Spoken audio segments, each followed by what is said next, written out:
look छुपी बादरा में, look छुपी बदरा में, जैसे भैया चंदवा चमके, जैसे भैया चंदवा चमके, वैसे बारी धानिया के घुंघुटा मुहवा चमके,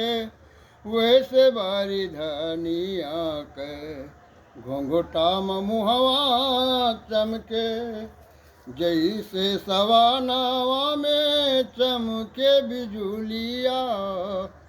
जैसे सवानावा में चमके बिजुलिया, वैसे ही चमके रामा गोरी के टिकुलिया, वैसे ही चमके रामा गोरी के टिकुलिया, जैसे सरोवर बीचे, जैसे सरोवर बीचे कमल खिले फुलवा चमके, जैसे सरोवर बीचे कमल खिले फुलवा चमके, वैसे बारी धनिया के घुंघुटा मुहवा चमके,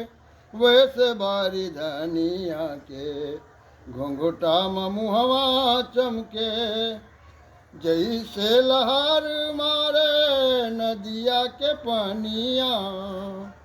जैसे लहर मारे नदिया के पानिया, वैसा ही चमके रामा गोरी के जवानिया,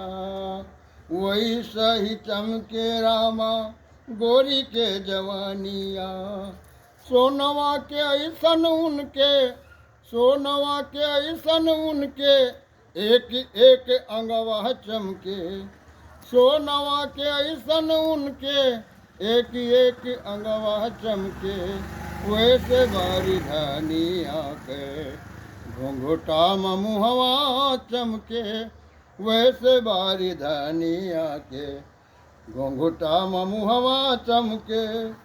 बहे पुरवैया उड़े गोरी के अचरावा, बहे पुरवैया उड़े गोरी के अचरावा, कनवा के बाली चमके गले बीच हारावा,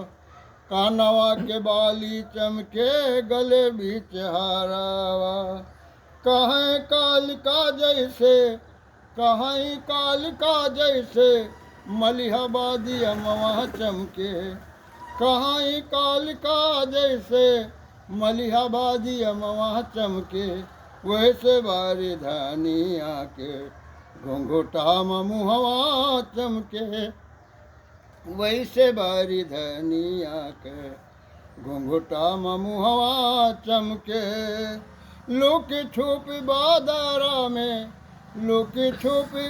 बादरा में, जैसे भैया चंदवा चमके, जैसे भैया चंदवा चमके, वैसे बारी धनिया के